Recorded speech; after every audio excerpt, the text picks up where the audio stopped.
என் மனச மாமனுக்கு பத்திரமா கொண்டு செல்லு. இன்னும் என்ன வேணும்னு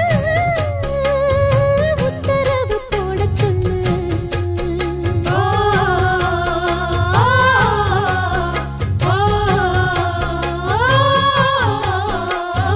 கொத்து மஞ்சள் தான் அரைச்சி நித்தமும் நீராடச் சொல்லு. மீனாட்சி குங்குமத்த நெத்தியில சூடச் சொல்லு.